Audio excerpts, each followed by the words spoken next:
Start చేయొచ్చా? Media మిత్రులందరికీ నమస్కారం. బీఆర్ఎస్ పార్టీ నాయకులు మన్నె క్రిషాంక్ గారి పైన అక్రమ కేసు పెట్టి సంగారెడ్డి జైల్లో ఆయన్ను పెట్టడం జరిగింది. క్రిషాంక్ గారితో పాటు మరొక 7 బీఆర్ఎస్ కార్యకర్తల పైన ఈ కాంగ్రెస్ ప్రభుత్వం అక్రమ కేసులు పెట్టి వారిని సంగారెడ్డి జైల్లో పెడితే మా నాయకులను కలవడానికి స్థానిక శాసనసభ్యులు చింత ప్రభాకర్ గారు, మా జహీరాబాద్ శాసనసభ్యులు మాణిక్రావు గారు, తమ్ముడు ఎర్రల శ్రీనివాస్ గారు, పార్టీ సీనియర్ నాయకులు అందరం కలిసి ఈరోజు వారిని పరామర్శించడం జరిగింది. ముఖ్యంగా కాంగ్రెస్ ప్రభుత్వం ప్రశ్నించే గొంతుల మీద అక్రమ కేసులు పెడుతూ ఏ రకంగానైనా ఈ ప్రశ్నించే గొంతులను అణిచివేయాలని చెప్పి ప్రయత్నం చేస్తా ఉన్నారు.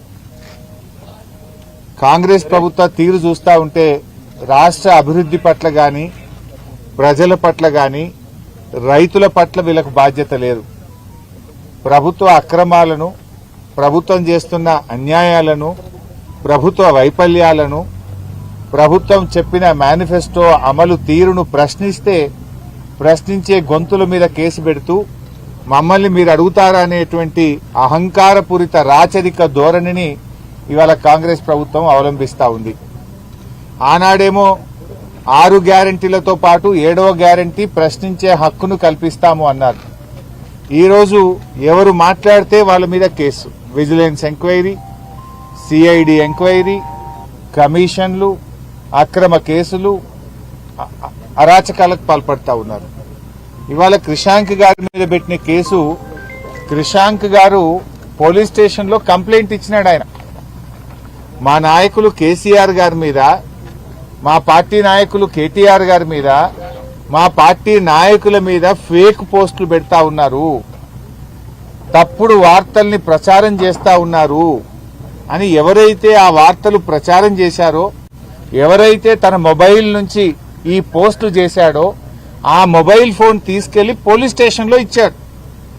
పోలీసులకు ఈ మొబైల్లో అన్ని ఆధారాలు ఉన్నాయి, ఈ మొబైల్ నుంచే ఇగో మా కేసీఆర్ గారి మీద, మా పార్టీ నాయకుల మీద అక్రమ కేసులు, అక్రమ పోస్టులు పెట్టారు, దుష్ప్రచారం చేస్తా ఉన్నారు, ఈ మొబైల్లో అన్ని ఆధారాలు ఉన్నాయని అతని చేతి నుంచి మొబైల్ తీసుకొని పోలీస్ స్టేషన్ లో పోలీసులకు కంప్లైంట్ కాపీతో పాటు మొబైల్ అందజేయడం జరిగింది.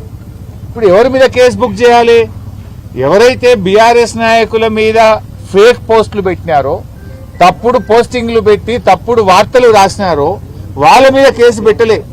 కంప్లైంట్ ఇచ్చిన క్రిషాంక్ మీద, క్రిషాంక్ తో ఉండే కార్యకర్తల మీద కేసులు పెట్టి వాళ్ళని ఎలా జైల్లో నిర్బంధించింది. ఇది ఎట్లుందంటే దొంగతనం చేసిన వాడిని విడిచిపెట్టి అరే తప్పు చేసిండు అని పోలీసుల దగ్గరికి వెళ్తే నిన్నే లోపల పెట్టినట్టున్నది. అంటే పోలీస్ స్టేషన్ లో కంప్లైంట్ ఫిర్యాదు చేయడానికి వెళ్లిన వాళ్ళ మీదనే కేసు పెట్టి జైల్లో పెడుతుంది కాంగ్రెస్ ప్రభుత్వం. వాళ్ళకేం చేసిండ్రు? నోటీస్ ఇచ్చి ఇంటికి పంపించారు. ఎవడైతే ఫేక్ పోస్టులు పెట్టిండో, ఎవడైతే బీఆర్ఎస్ నాయకుల మీద, తెలంగాణ తొలి ముఖ్యమంత్రి, తెలంగాణ సాధకులు కేసీఆర్ గారి మీద కేసు పెడితే, తప్పుడు పోస్టులు పెడితే వాళ్ళకి నోటీస్ ఇచ్చి పంపుతారు. మా పార్టీ నాయకుడి మీద, మాజీ ముఖ్యమంత్రి మీద దొంగ పోస్టులు పెట్టిండ్రు, తప్పుడు ప్రచారం చేస్తున్నారని కంప్లైంట్ ఇచ్చిన వాళ్ళనేమో జైల్లో పెడుతున్నారు. ఇది ఎక్కడి పాలన అని అడుగుతా ఉన్నా.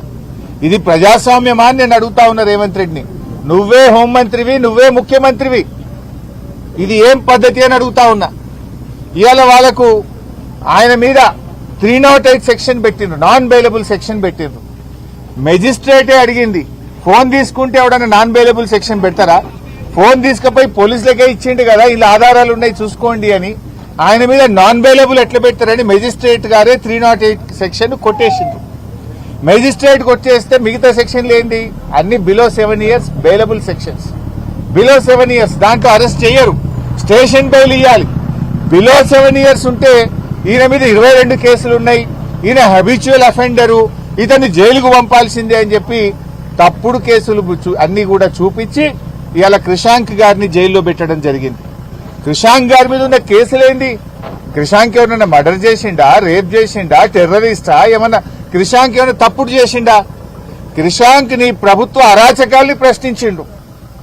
అంగన్వాడీ టీచర్లకు ఇచ్చిన మొబైల్ ఫోన్లలో అవినీతి జరిగింది అంటే కృషాంక్ మీద కేసు. 10వ తరగతి పరీక్ష పత్రాలు లీక్ అయినాయి అని ప్రశ్నిస్తే కృషాంక్ మీద కేసు. కంచె గచ్చిబౌలి భూములు అమ్ముతున్నారు, అక్కడ మూగ జీవాలన్నీ చచ్చిపోతున్నాయి, చెట్లు కొట్టేస్తున్నారు, ఇది అన్యాయం అంటే కంచె గచ్చిబౌలిలో కేసు. సోమ్ డిస్టిలరీ అనేది బ్యాన్ చేసిండ్రు, సోమ్ డిస్టిలరీ మందు దాగి చాలా మంది చనిపోయిండ్రు, ఆ సోమ్ డిస్టిలరీని తెలంగాణలో ఎట్లా తెస్తారు అని అడిగితే కృషాంక్ మీద కేసు. అదేవిధంగా మిస్ వరల్డ్ పోటీల్లో మిస్ ఇంగ్లాండ్ పట్ల కాంగ్రెస్ నాయకులు దుర్మార్గంగా వ్యవహరించారు, మన దేశ పరువు పోయింది, రాష్ట్ర పరువు పోయింది, దాని మీద విచారణ జరపాలి అంటే విచారణ జరపరు గాని ప్రశ్నించినందుకు కృషాంక్ మీద కేసు. అదేవిధంగా ఒక ఆయన అనుముల మహానందరెడ్డి ఒక కేసులో ఇన్వాల్వ్ అయినాడు, ఆ కేసులో అందరిని అరెస్ట్ చేసిండ్రు. అనుముల మహానందరెడ్డిని ఎందుకు అరెస్ట్ చేయరు? ఆయన ఇంటి పేరు అనుముల ఉన్నందుకే ఆయన విడిచిపెడతారా? ఆయనను ఎందుకు అరెస్టు చేయరు అని అడిగితే పిసిసి అధ్యక్షుడు మహేష్ కుమార్ గౌడే పోలీస్ స్టేషన్లో కేసు ఇస్తాడు, కృషాంక్ మీద కేసు పెట్టారు. అంటే అడగడమే నేరమా? ప్రశ్నించే హక్కు భారత రాజ్యాంగం ఈ పౌరులకు ఇవ్వలేదా? ఇట్లా ఉస్మానియా యూనివర్సిటీలో ఫేక్ సర్క్యులర్ ను రేవంత్ రెడ్డి ఆయన పోస్ట్ చేస్తే ఇది ఫేక్ సర్క్యులర్ అని ప్రశ్నిస్తే కృషాంక్ మీద కేసు. ఇట్లా కృషాంక్ మీద పెట్టిన కేసులేంటి?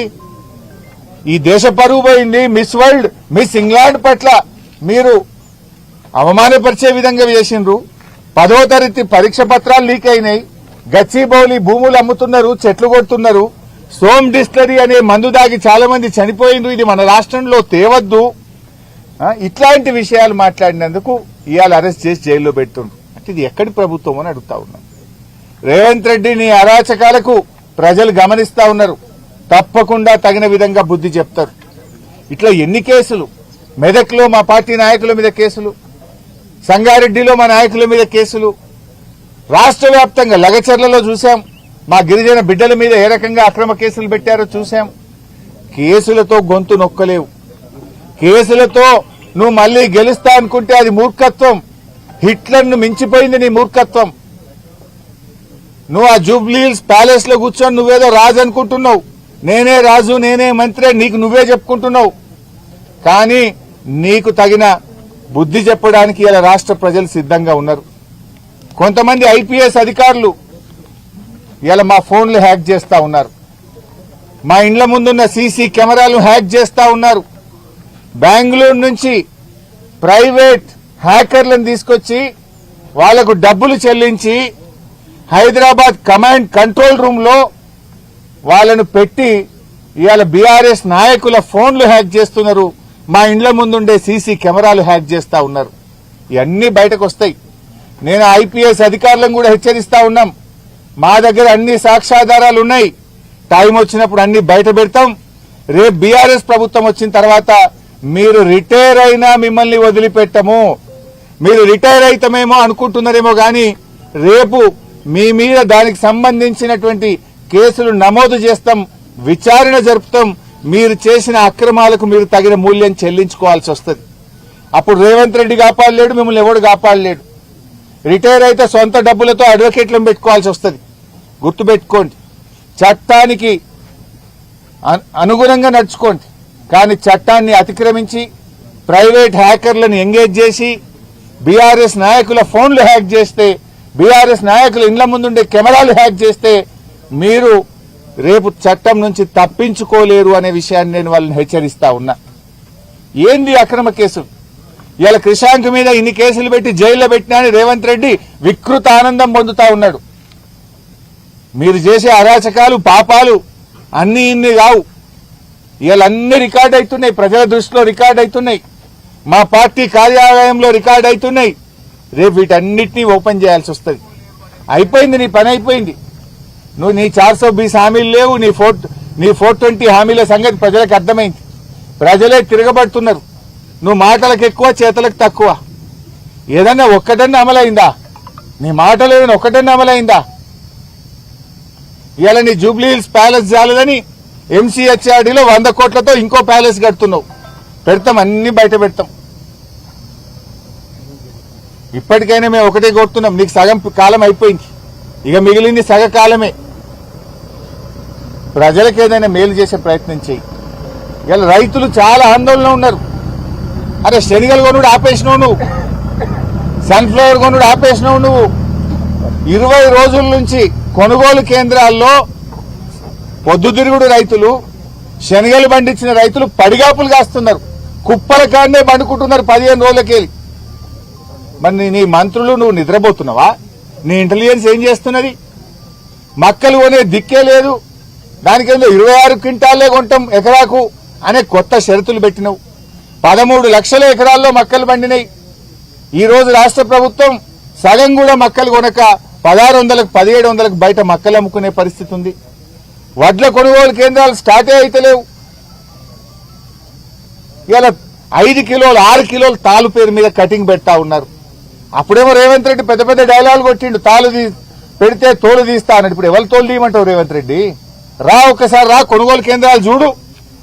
మిల్లర్ల దగ్గర 50, 60 లారీలు నల్గొండ జిల్లాలో మిల్లర్లు దించుకోక 4 రోజులు 5 రోజులు లారీలు మిల్లుల ముందు ఇవాళ ఆగిపోయి ఉన్నాయి. 10 రోజులు కొనుగోలు కేంద్రాల్లో గన్నీ బ్యాగులు లేక, ఫ్యాన్లు లేక, ప్యాడీ క్లీనర్లు లేక, కొనే దిక్కు లేక రోజుల తరబడి ఎండలో రైతులు మాడిపోతా ఉన్నారు. తరుగు పెడుతుంటే పట్టించుకునే దిక్కే లేదు నీ ప్రభుత్వంలో. ఏ జిల్లాలో పోయినా ఇవాళ 4 కిలోలు 5 కిలోలు తరుగు పెడతా ఉన్నారు.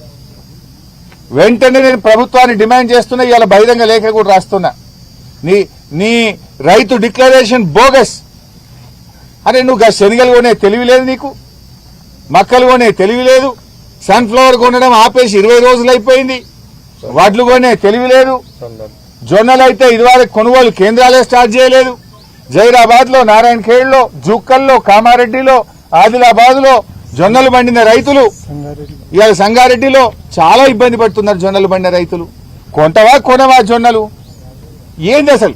రైతులకు ఒక క్లారిటీ నువ్వు. ఇప్పుడు సన్ఫ్లవర్ శనగలు ఆపేసి 20 రోజులు 20 రోజుల నుంచి వాళ్ళు మార్కెట్లే ఉన్నారు రైతులు. పాపం జొన్న రైతులు నువ్వు కొంటవా కొనవా అయోమయ పరిస్థితుల్లో ఉన్నారు. సన్న వడ్లకు బోనస్ ఇస్తా అన్నావు, యాసంగిలో బోనస్ ఇస్తావా ఎగబెడతావా? ఇయ్యకపోతే తప్పైందని చెంపలేసుకో, క్షమాపణ చెప్పు. బోనస్ ఇస్తావా ఇయ్యవా ఏదో ఒక సంగతి చెప్పు. పోయిన యాసంగి 1560 కోట్ల బోనస్ ఎగ్గొట్టినావు, మరి ఈ యాసంగిలో కూడా బోనస్ ఇస్తావా ఇయ్యవా? ఏ సంగతి చెప్పవేంది నువ్వు? ఎంతసేపు కేసులు నిన్ను అడిగిన వాళ్ళ మీద కేసులు పెట్టుడు, జైల్లో పెట్టుడు, ఇదే సరిపోద్దా? రైతులు ఎండలు మారిపోతుంటే పట్టించుకునే తెలియలేదని ప్రభుత్వానికి? రైతుల కష్టాలు నీ ప్రభుత్వానికి పట్టవా? వేల లక్షల మంది రైతులు ఇవాళ మార్కెట్ యార్డ్లలో గోసపడతా ఉంటే నీ మంత్రి పోడు, నువ్వు పోవు, నీ అధికారులు పోరు. మీరేమో ఏసీలలో జూబ్లీ హిల్స్ ప్యాలెస్ లో కూర్చుంటే ఎండల రైతులు మాడిపోతున్న పరిస్థితి ఉన్నది. ఇప్పటికైనా ఈ అక్రమ కేసులు బంద్ చేయి, రైతుల గురించి పట్టించుకో, ప్రజా సమస్యల గురించి పట్టించుకో, నీ 420 హామీల అమలు గురించి పట్టించుకో, నీ 6 గ్యారంటీల గురించి పట్టించుకుని నిజమైన పాలన అందించే ప్రయత్నం చేయి. నువ్వు మళ్ళా గెలిచేది లేదు.